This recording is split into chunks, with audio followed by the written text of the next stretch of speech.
So once again, my name is Jason Sachs. I'm here today about the topic, why sports is more than just a game. This right here, the reason I chose this topic is, I don't expect anyone here to know this gentleman, but he's a sports writer named Rick Riley.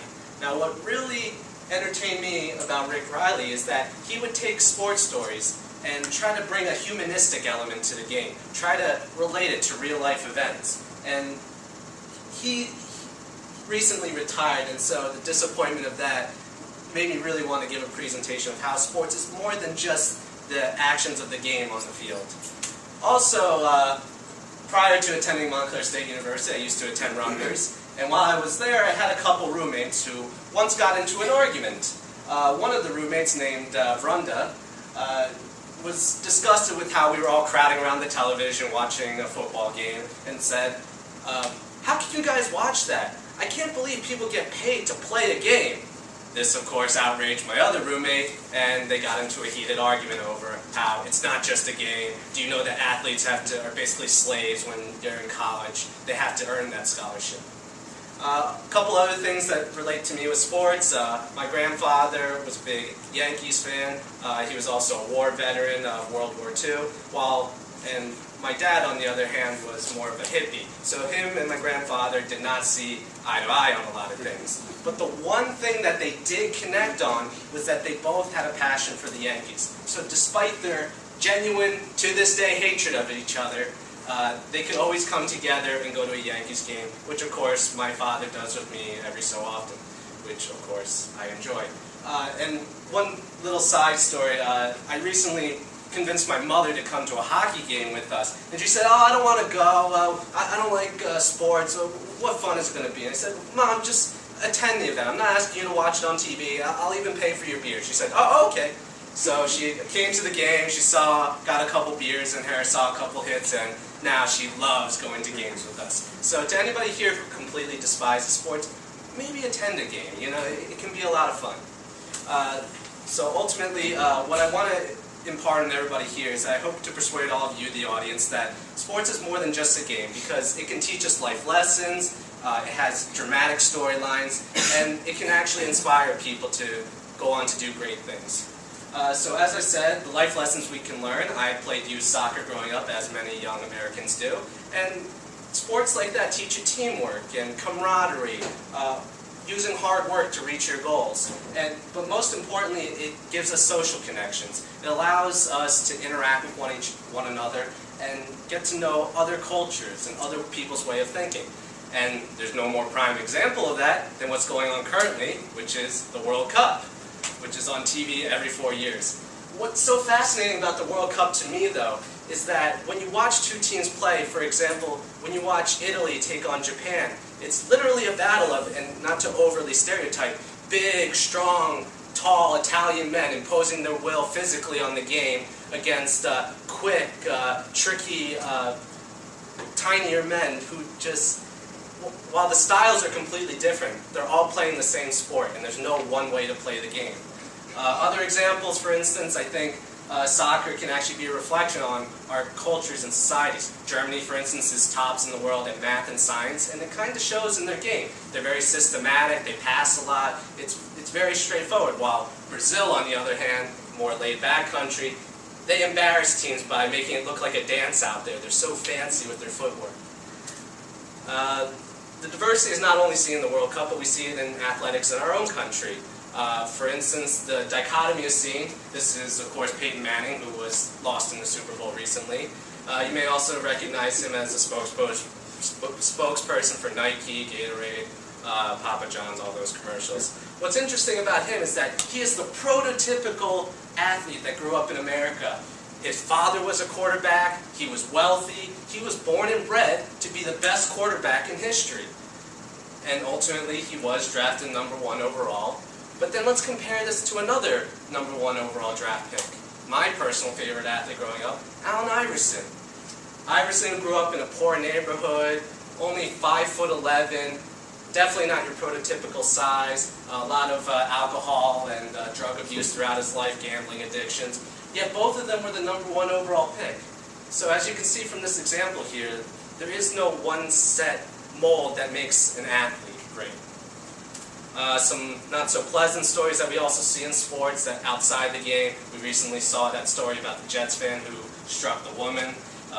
Unfortunate incident, and unfortunately this guy took license attending a sports game to drink so heavily that you get blackout drunk, which is the not so bright side of sports, as well as the more infamous sex scandal at Penn State University, which not only was a big sports story, but I'm sure you all heard about it through other news outlets.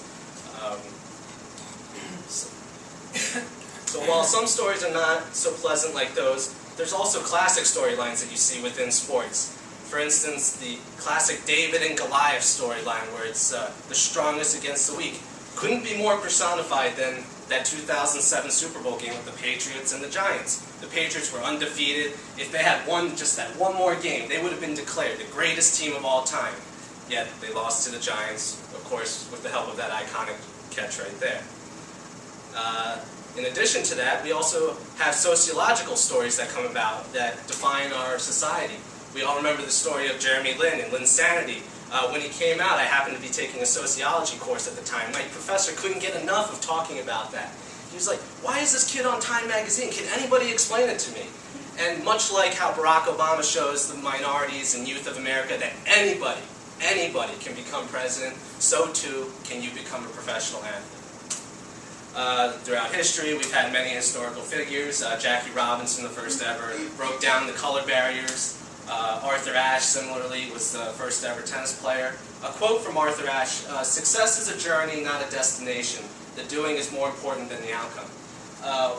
What's more surprising is that people don't remember these guys. They were actually great athletes, but it's more their social change that they inspired that was greater. Arthur Ashe went on to sponsor many scholarships and enabled the minority youth to attend universities growing up. Some other figures, Cassius Clay, more famously known as Muhammad Ali. His changing of the name was a pivotal moment in showing people that he wouldn't accept his slave name. So while he used his greatness as an athlete to reach his speaking platform, he ultimately used that to spark social change. And of course another one, Henry Aaron, who received numerous death threats because nobody wanted him to pass the ultimate white sports athlete, Babe Ruth's all-time home run record. It's not just racial change that's been changed by sports, it's also in female women's rights. Billie Jean King was the ultimate advocate for the LGBT community. She was the first to ever come out as a lesbian athlete. She also enabled female athletes to receive sports scholarships to attend universities. So while male athletes have been able to get sports scholarships for almost a century now, female athletes didn't start getting scholarships until 1972. A quote from her that defines her mindset was, "Ever since the day I was 11 years old, there was a time when I was 11 years old where I wasn't allowed in a tennis photo because I wasn't wearing a tennis skirt. That was the day I knew I wanted to change the sport." Some other inspirational characters, Serena and Venus, they are the reason that women tennis players get equal pay to the male tennis players. They were also inspired by Billie Jean. Some current athletes, Ronda Rousey, the toughest girl on the planet. She shows that women can not only be beautiful, powerful mentally, but also physically, and likely kick my ass. There's also Danica Patrick. I find her to be a very polarizing figure because while she's never won a race, she is the highest paid person in her respective sport. I think that also relates to just the generation that we live in, the TMZ generation. And along with that, there's some other I guess characters that you find in sports. Characters like tragic heroes, I would describe them. For instance, we had Tiger Woods, who made $1 billion throughout his career on his squeaky clean image, his pearly whites, his perfect marriage, his Stanford education. He was the perfect spokesperson for people. But then we all found out that he was cheating on his wife with however many people. And then, of course, there was also Johnny Manziel, who we thought the legend of him was, oh, the hardest worker, high school football player ever. This kid's going to be great. He's going to be the next Peyton Manning. And then the very next summer we find out he's just out drinking like any other college kid, so he's not that great of a guy. Then there's also redemption stories in sports. There's people like Ron Artest, who started a big brawl at with fans in a sports game at one point, but now he changed his name to Meta World Peace, and he's the most friendly guy in sports. There was Michael Vick with the dog fighting incident, but even he has redeemed himself by speaking out as a spokesperson for PETA. So there's numerous storylines throughout sports that you'll find all the time. This is another athlete named Cam Newton who's also polarizing. He likes to celebrate all his touchdowns by pretending that he's Superman, presenting the S. So a lot of people dislike him. I actually like him a lot though, because he cares about the children. Every time he scores a touchdown, he picks out the closest young kid in the stands and hands them the football. And things like this can inspire a young person to go on to do great things, like maybe I can be an athlete. Wow, he picked me in the stands, that's great. And it truly is inspiring. Some other things that sports can do, the NBA has its charity program, NBA Cares, the NFL has Breast Cancer Awareness Month where all the players wear pink gear just to remind people, to inspect themselves. And finally, sports not only inspires the people, but it inspires movie directors to steal all the storylines that are real-life stories. Seabiscuit, the story of the tiniest horse who won the Triple Crown. Rudy, the tiniest guy who got to play on the best football team in the country. Remember the Titans, a story about racism in a small town where football brought them together. Will Smith's interpretation of Muhammad Ali, and of course the Rocky movie, which is the ultimate underdog story. So what I want to leave you all with right now is that, look, sports will never solve any of the world's greatest problems. We're not going to avert any wars by watching a football game. We're not curing diseases. We're not ending world hunger. But sports can do more than that. It's more than simply a way to entertain us or a way to pass time. Sports are really a microcosm of the struggles that we face every day. And while we learn all these lessons, life lessons, it gives us hope, it gives us inspiration, all rolled into one athletic contest that ultimately means nothing on the grander stage. But just because it means nothing on the grander stage, the outcome of the sporting event, that doesn't mean that any single game is just a game. Thank you.